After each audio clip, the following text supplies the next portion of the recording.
Siapa di sini di antara teman-teman yang seringkali terganggu oleh omongan orang lain atau oleh situasi di luar diri kita, sehingga yang tadinya kita biasa-biasa aja atau yang tadinya kita bahagia, tiba-tiba perasaan kita atau kondisi batin kita menjadi terganggu.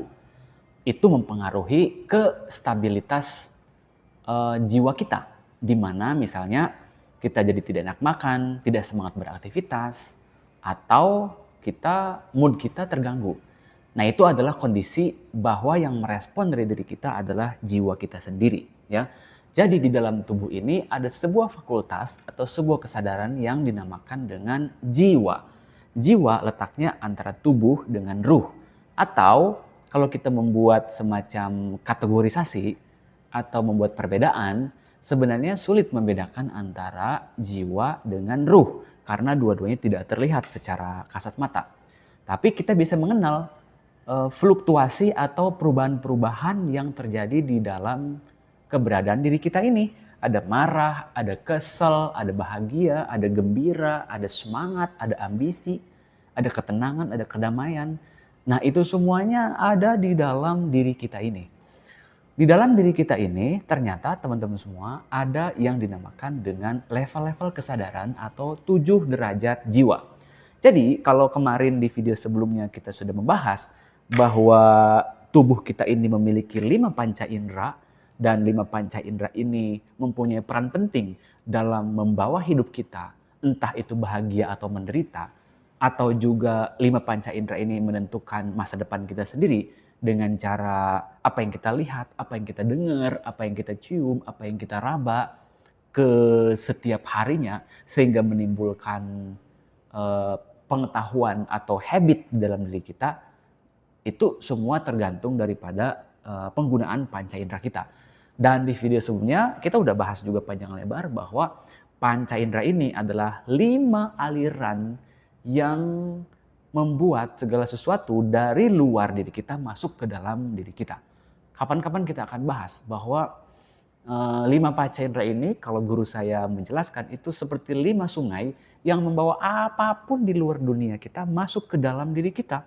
Apa yang kita lihat tercetak di batin kita, apa yang kita dengar tercetak di batin kita, dan begitu seterusnya. Sehingga yang dimaksud dengan dunia itu adalah bukan yang di luar sana, bukan tentang harta, bukan tentang mobil, bukan tentang pasangan, bukan tentang anak, bukan tentang apapun. Tapi semua hal yang dicerap oleh panca indera kita bawa masuk ke dalam diri kita sendiri dan disimpan di dalam jiwa kita sendiri. Sehingga ada istilah yang mengatakan bahwa kita punya dunia sendiri nih di dalam diri kita. Dunia saya dengan dunia teman-teman itu berbeda tergantung apa yang kita masukin.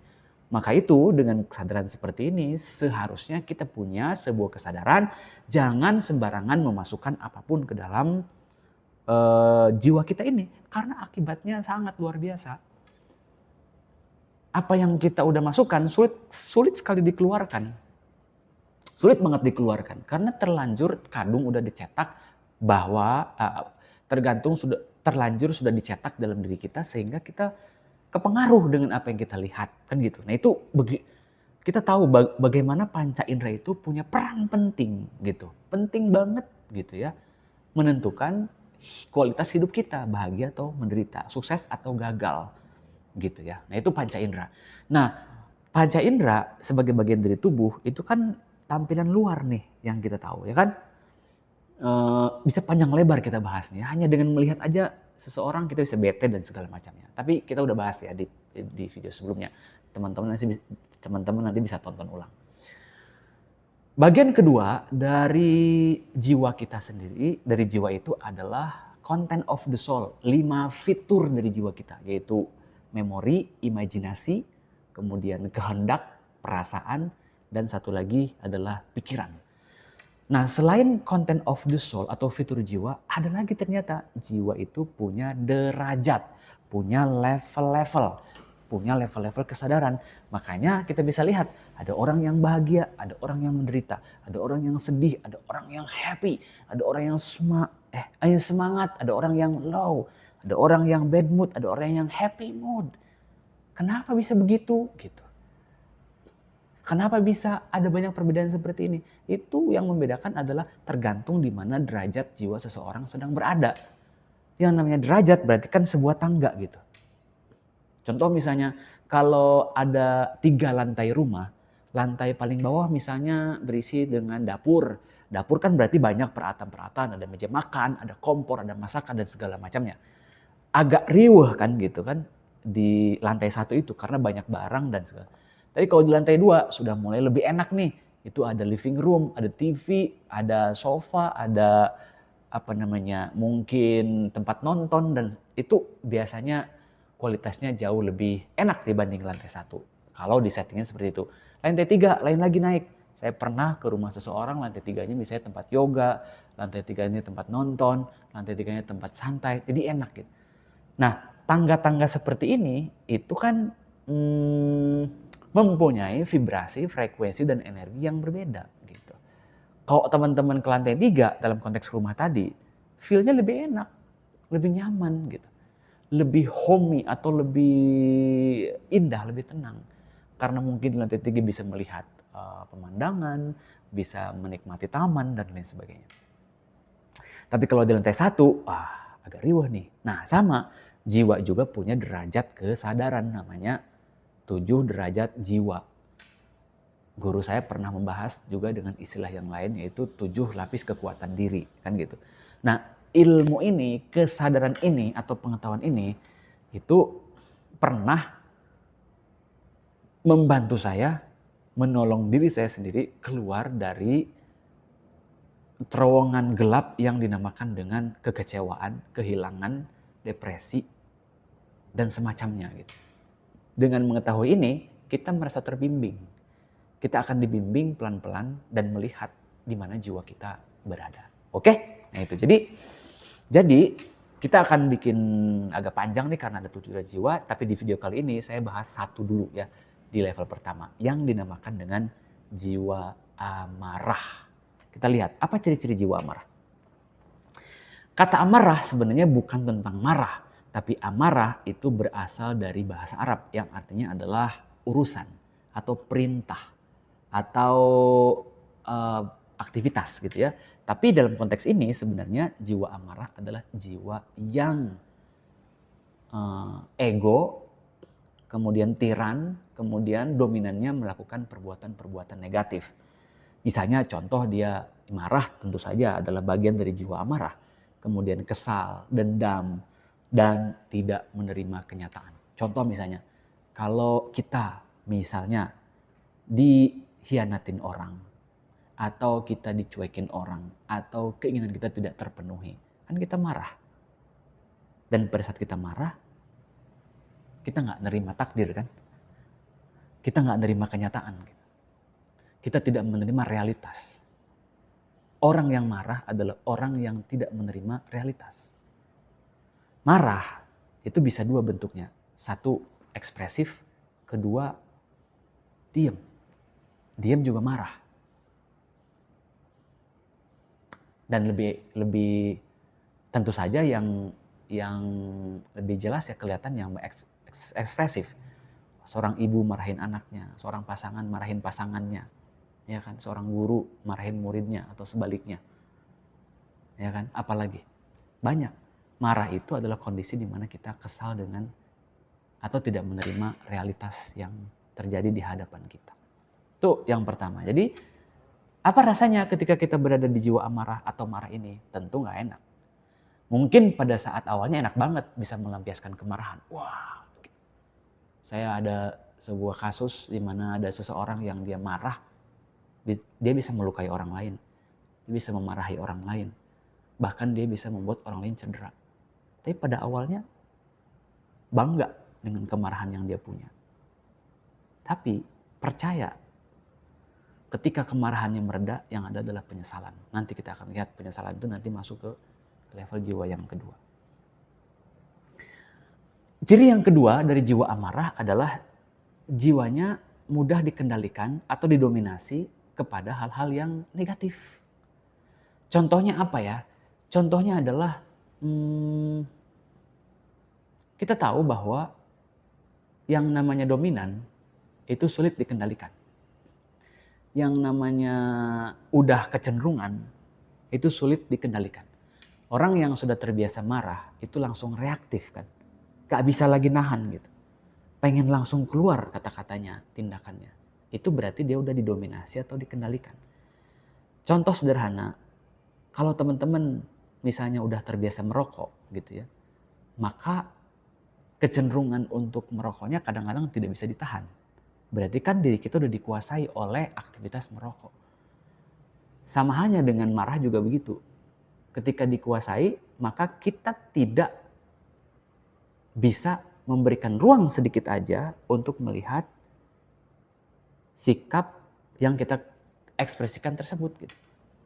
Apalagi udah terjadi pattern bawaannya itu melakukan sesuatu yang negatif. Contoh misalnya, kalau ada kesempatan untuk korupsi misalnya, atau untuk mencuri, atau untuk apalagi memanfaatkan situasi yang negatif, maka kecenderungan itu muncul. Sebenarnya setiap orang itu punya loh jiwa amarah itu, dia nggak bisa dikendalikan. Bukan dia nggak bisa dikendalikan, dia udah terbentuk otomatis karena kebiasaan gitu. Di dalam pembahasan yang lain, jiwa amarah itu adalah jiwa yang udah ada dalam diri kita, yang udah kebentuk. Ya, kalau yang netralnya atau yang positifnya itu harusnya hal-hal yang baik, di mana itu mengendalikan sistem dalam tubuh kita. Tapi dalam arti karakter, dia dominannya pada sesuatu yang jahat atau negatif. Berkata kasar, kemudian apalagi membantah, gitu ya. Itu termasuk jiwa amarah. Ketiga adalah ingin mengubah orang lain atau memaksakan perubahan pada orang lain. Kita punya pasangan, kita punya anak, kita punya teman, kita punya apapun. Bawaannya kita selalu merasa lebih baik dan ingin mengubah orang lain. Atau seringkali kita memaksakan pendapat sendiri. Nah, ini juga salah satu jiwa amarah. Jadi saya ada sebuah experience di mana ketika sedang menyatakan pendapat misalnya, atau sedang ngobrol dengan seseorang, atau dengan orang tua, atau dengan siapapun, ada rasa di mana kita ingin menang. Omongan kita pengen dianggap. Bahasa kita pengen dipedulikan. Tapi begitu itu nggak dapat, kita jadi marah, jadi kesal. Dan saat yang sama, kita ingin sekali memaksakan pendapat kita kepada orang lain dengan tujuan kita pengen mengubah orang lain. Karena itu, jiwa amarah dalam arti ini halus sebenarnya. Ada ego yang berperan ingin mengubah orang lain menurut pikiran kita sendiri. Dengan memahami ini, dalam hidup saya sendiri, saya mulai lebih longgar bahwa ternyata itu nggak benar gitu. Satu hari saya pernah memaksakan kehendak memasukkan orang ke sebuah sekolah atau kampus dengan harapan dia bisa berubah. Dengan harapan saya bisa menjadi orang yang berjasa dalam hidupnya. Tapi ternyata 2, 3, 4 bulan kemudian dia DO dan dia resign atau dia mengundurkan diri dari sekolah atau kampus tersebut. Dan saya terluka, kecewa. Dan itu berarti saya marah dengan keadaan kan. Nah, ini salah satu ciri di mana saya ingin mengubah orang lain. Tapi itu datangnya dari ego atau dari diri saya yang jiwa amarah. Jadi hati-hati buat teman-teman yang punya relationship misalnya. Jangan sampai jiwa amarah bisa merusak hubungan di antara kalian atau antara orang tua dengan anak dan lain sebagainya gitu ya. Ketiga, keempat cirinya adalah mencela orang lain, menyalahkan orang lain atau situasi di luar dirinya. Ini yang paling kencang sih. Jiwa amarah itu salah satu yang paling dominan adalah blaming others atau menyalahkan orang lain. Apa contohnya misalnya? Contoh misalnya ketika ada 2 orang couple yang ingin pergi ke undangan, lalu mereka sedang bersiap-siap. Biasanya yang terjadi nih, suami itu lebih cepat dandannya dibanding istrinya, sehingga istrinya mungkin bisa lebih lama dandannya. Tapi setelah berapa lama kemudian istrinya keluar, jreng, ternyata kostumnya nggak sama, kemudian pakaiannya nggak sama, dan itu bisa menimbulkan bete ataupun rasa tidak enak gitu. Kok kamu pakainya itu sih gitu. Suami misalnya komentar begitu. Nah istrinya tentu nggak mau disalahin. Ya kan, aku sudah dandan lama, dia digituin pasti marah dong. Nah kecenderungan jiwa amarah adalah menyalahkan yang lain, menyalahkan orang lain, bukan menerima. Nah ini kan kita ada. Kenapa? Karena ada ekspektasi di dalam diri kita, di mana ekspektasi ini kita lekatkan kepada orang lain harus sesuai dengan apa yang kita mau. Kalau itu nggak terjadi, kita marah. Nah itu salah satu cirinya jiwa amarah. Orang tua dengan anak juga begitu misalnya. Ketika mereka lagi berdebat atau lagi ngobrol atau lagi bantah-bantahan, biasanya respon pertama adalah menyalahkan atau membantah orang lain kan gitu. Tapi begitu udah bantahan itu sudah dilakukan, biasanya akan timbul penyesalan. Ya. Jadi hati-hati, respon pertama dari diri kita kepada situasi itu seringkali respon yang udah otomatis, yang disebut dengan jiwa amarah. Saling berdebat, bekerja di luar kesadaran, tolak ukurnya selalu adalah materi. Nah, di dalam hidup kita, berapa banyak kita selalu berdebat untuk hal-hal yang tidak penting. Mau makan di mana, sampai harus debat. Mau pakai baju apa, sampai harus berdebat. Mau memutuskan suatu masalah apa, sampai harus berdebat. Dan berdebat itu sebenarnya membuat energi kita bocor. Membuat energi kita keluarnya banyak gitu. Kalau dalam istilah ajaran kejawen misalnya, permananya itu keluar banyak gitu. Karena kita berdebat untuk sesuatu yang tidak penting. Karena itu di dalam derajat jiwa orang amarah, senang berdebat untuk hal yang penting. Dengan tujuan dia memenangkan sebuah perdebatan. Ini bukan perdebatan kompetisi, perdebatan biasa sehari-hari. Berapa banyak di antara teman-teman yang suka berdebat kayak gitu, ngeyel gitu. Padahal nggak penting-penting amat gitu. Ngomongin tentang misalnya tokoh politik atau artis, yang dimana mereka punya urusan sendiri, kita yang debatin, itu kan nggak penting banget gitu.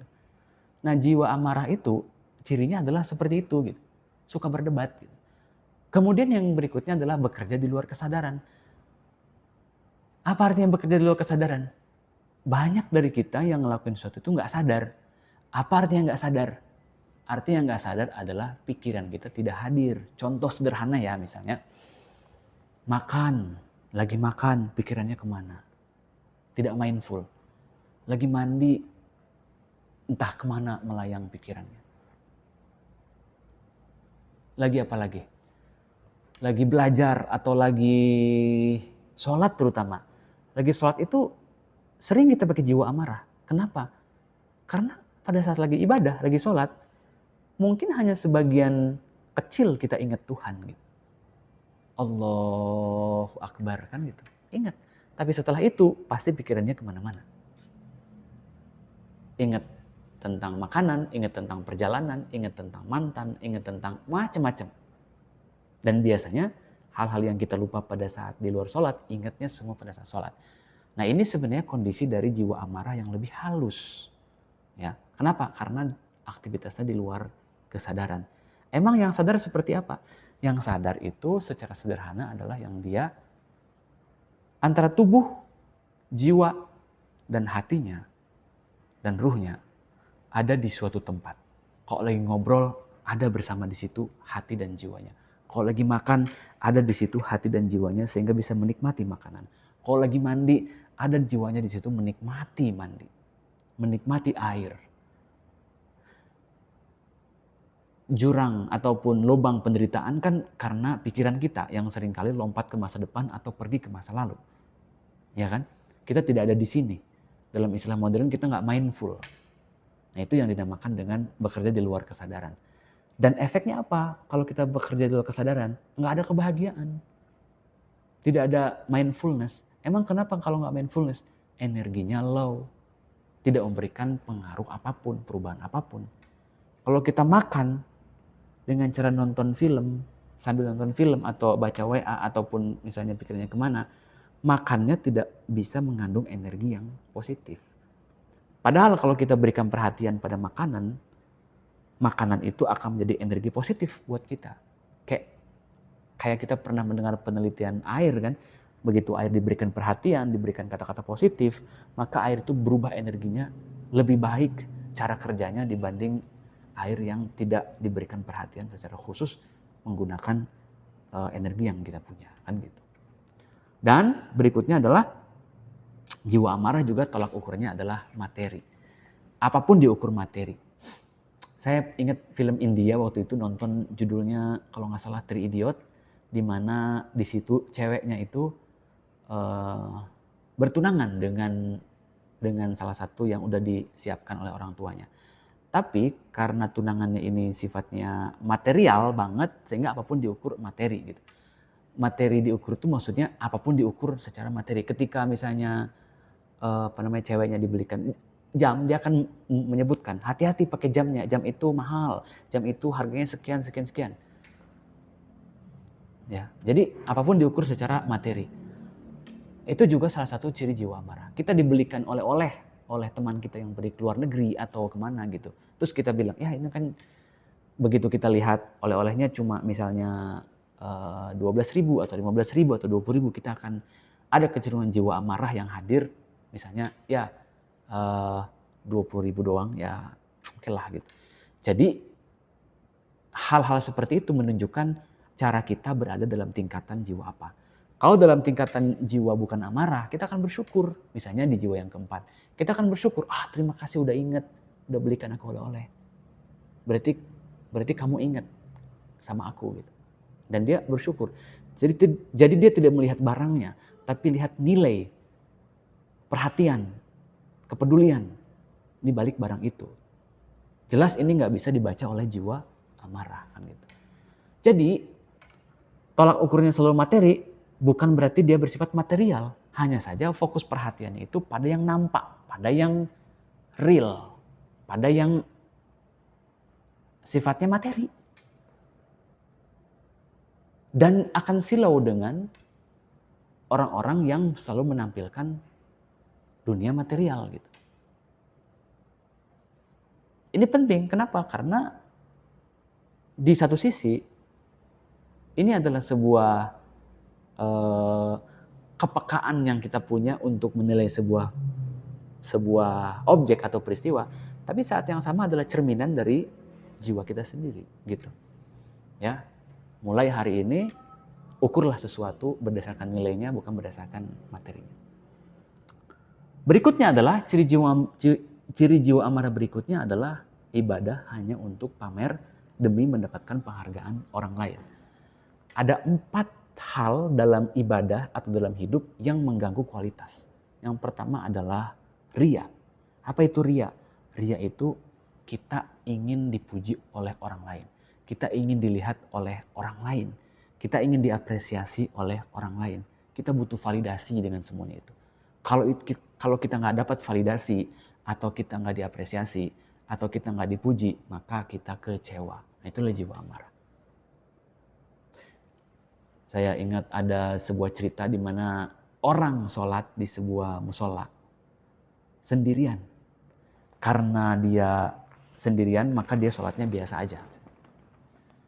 Tapi ketika di tengah-tengah lagi sholat, ada pintu berderit gitu. Ketika dia dengar pintu berderit, langsung dia memperbaiki sholatnya. Allah. Jadi lebih khusyuk. Nah, setelah selesai dia sholat, dia assalamualaikum, dia pikir ada orang yang ngeliatin dia sholat. Ternyata yang masuk adalah kucing. Nah, ini salah satu di mana jiwa kita, ibadah pun ingin dilihat oleh orang lain. Itu jiwa amarah. Kedua, selain riya, ada namanya sum'ah. Sum'ah itu dari bahasa Arab yang artinya telinga kita senang mendengar kebaikan-kebaikan kita. Telinga kita senang mendengarkan orang lain membicarakan kebaikan-kebaikan kita. Itu jiwa amarah. Jadi ini bukan tentang baik dan buruk, salah dan benar, tapi tentang kualitas jiwa kita sendiri. Contoh misalnya sum'ah. Ibu atau teman-teman menyumbang ke sebuah ibadah, ke sebuah tempat sosial, misalnya masjid, berapa ratus ribu atau juta gitu. Dan teman-teman ingin mendengar orang masjidnya mengucapkan terima kasih atau mendengarkan ucapan atas donasi yang kita berikan. Dengan mendengar ucapan itu, telinga kita tiba-tiba jadi senang mendengar kebaikan kita. Nah, itu juga salah satu ciri dari jiwa amarah yang lebih halus ya. Jadi ada riya, ada sum'ah, yang ketiga ada ujub. Ujub itu amazed dengan diri sendiri, takjub dengan diri sendiri, merasa bangga dengan diri sendiri. Di satu sisi memang ini positif, ya. Kenapa? Karena bisa membangun kepercayaan diri. Tapi di sisi lain ini bisa jebakan ego. Apa yang dimaksud dengan ego? Yang dimaksud dengan ego adalah bahwa kita merasa lebih baik dari siapapun, dan itu adalah hasil dari diri kita sendiri. Padahal bukan sebenarnya. Ini adalah hasil daripada Tuhan yang berikan.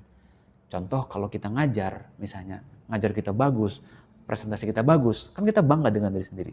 Wah, ternyata gue bisa nih gitu. Tapi yang sebenarnya adalah Tuhan memberikan kemampuan kepada kita sehingga kita bisa. Maka kualitas kesempurnaan itu harusnya jadi milik Tuhan, bukan milik diri kita. Nah, orang-orang yang sadar adalah dia tidak pernah menyandarkan sesuatu pada dirinya sendiri, tapi dia menyandarkan itu kepada Tuhannya, kan gitu. Nah, itu yang ketiga, ujub. Ya, yang pertama tadi riya, kedua adalah sum'ah, yang ketiga adalah ujub, dan yang keempat adalah takabur. Takabur artinya sombong, ngerasa orang lain di bawah dia dan ngerasa dia lebih tinggi dibanding siapapun, ya kan? Dengan kata lain, 4 sifat ini bisa merusak ibadah kita yang hanya untuk pamer atau mendapatkan penghargaan orang lain, yang ujung-ujungnya kita berada dalam jiwa amarah, jiwa yang didominasi oleh karakter-karakter yang negatif bukan positif, ya. Ciri berikutnya adalah mementingkan ego sendiri, terburu-buru, atau tenang dalam keburukan. Saya ulangi ya. Ciri jiwa amarah berikutnya adalah mementingkan ego sendiri, kemudian terburu-buru, dan yang ketiga adalah tenang dalam keburukan. Ada nggak di antara teman-teman yang kalau habis berbuat negatif, itu jadi nggak merasa bersalah? Jadi kayak tenang, jadi kayak terbiasa gitu. Nah, itu ciri jiwa amarah, ya. Beda dengan jiwa yang udah naik level. Dia tenang bukan dalam keburukan, tapi dalam situasi apapun. Kalau orang misalnya gelisah karena dia berbuat buruk, itu sebenarnya hal yang wajar. Tapi kalau dia tenang ketika udah melakukan keburukan, ini yang nggak wajar. Kok dia bisa tenang?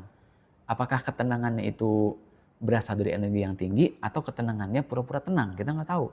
Tapi paling tidak, orang yang sudah melakukan perbuatan jahat atau buruk dan dia tenang, itu sebenarnya dia tidak naik level. Dia adalah jiwanya berada di dalam jiwa amarah.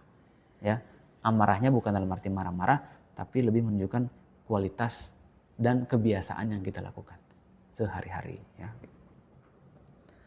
Kemudian ingin menang sendiri dan mengalahkan orang lain kalah. Kalau dalam konteks pertandingan sih nggak ada masalah. Tapi dalam konteks hidup, nggak ada yang harus menang. Semuanya harus menang. Nggak ada yang harus kalah. Karena semuanya harus menang. Dan masing-masing dari kita, kemenangannya beda-beda. Guru saya pernah mengajarkan, setiap hari buatlah kemenangan-kemenangan kecil. Agar nanti sampai suatu hari menjadi kemenangan yang besar. Itu artinya apa? Artinya tugas kita adalah melawan diri kita sendiri dari waktu ke waktu, dari minggu ke minggu, dari bulan ke bulan, dari tahun ke tahun. Diri kita yang masa lalu. Diri kita yang masa lalu yang mana? Yang udah kebentuk dengan pola, dengan kebiasaan dan cara berpikir yang lalu yang dianggap negatif. Jadi Nabi pun pernah bilang bahwa musuh terbesar manusia adalah dirinya sendiri, bukan orang lain. Karena itu ingin menang sendiri dalam hal melawan diri sendiri adalah oke, tapi ingin menang sendiri dalam hal melawan orang lain itu jiwa amarah. Ya. Simbolnya adalah api membakar segala kebaikan yang ada. Pernah mendengar nggak orang yang berbuat 10 kali kebaikan, 1 kali aja dia berbuat kejahatan, 10 kebaikannya akan dianggap tidak ada sama sekali dan gak ada nilainya. Dan itulah yang terjadi dengan jiwa amarah. Kalau sekali aja kita marah, apinya itu akan memporak-porandakan semua yang ada di sekitar kita. Kalau marah kitanya nggak dikendalikan. Seorang suami yang marah di rumah itu bisa memecahkan teko, bisa memecahkan gelas, bisa apa segala macamnya. Kalau dia benar-benar tidak sadar, ya. Nah, itu yang maksud dengan simbol. Simbolnya adalah api membakar segala kebaikan yang ada. Yang tadinya baik-baik aja, tapi karena jiwa amarahnya masuk, sehingga ekspresi outnya itu bisa membuat semua situasi jadi berantakan. Nah, itu jiwa amarah, ya. Gimana cara mengatasi jiwa amarah? Simple. Satu, fahami diri sendiri. Kenapa begitu? Karena yang tahu diri kita adalah diri kita sendiri. Kalau kita lagi marah, kan kita tahu kita lagi marah. Maka pengetahuan kita akan menuntun, hey, jangan langsung diekspresikan. Tahan dulu. Kalau metode yang lain misalnya nafas 8 kali. Supaya memberi ruang jeda berpikir, ini seharusnya aku tidak marah. Jadi responnya bukan dari reaktif, tapi dari proaktif. Apa artinya? Kalau yang proaktif itu sudah disertai dengan kesadaran. Kenapa aku harus marah? Bagian mana yang tersinggung dari diriku itu? Kalau reaktif dia akan langsung, kan gitu. Itu namanya reaktif. Yang ketiga adalah lakukan sesuatu dengan tulus tanpa pamrih. Tanpa ada ingin dipuji, ingin dihargai, ingin diberikan apresiasi, itu semua nggak penting. Walaupun validasi butuh, tapi kalau itu membuat sampai kita menderita, sebaiknya tidak usah dilakukan. Dan yang ketiga, kalau saya sendiri melakukan yang namanya journaling atau misalnya meditasi atau misalnya tapping gitu ya. Itu teknik dan segala macamnya kita akan bahas di video-video yang lain. Tapi di sini teman-teman bisa paham bahwa ciri-ciri jiwa amarah adalah marah, kesel, dendam, tidak menerima kenyataan, menyalahkan orang lain, ya kan? Terus apalagi misalnya berdebat, ibadah untuk pamer, tolak ukurnya adalah materi, kemudian inginnya menang sendiri, kemudian ingin merubah orang lain, dan saat yang sama simbolnya adalah api membakar segala kebaikan yang ada dalam diri kita. So itu rasanya pasti nggak enak banget. Dan memang mungkin kita tidak setiap hari ada di situ, tapi paling tidak semua orang pernah mengalami di fase itu, dan itu adalah kondisi di mana dia sedang berada di jiwa amarah. Thank you. Assalamualaikum warahmatullahi wabarakatuh.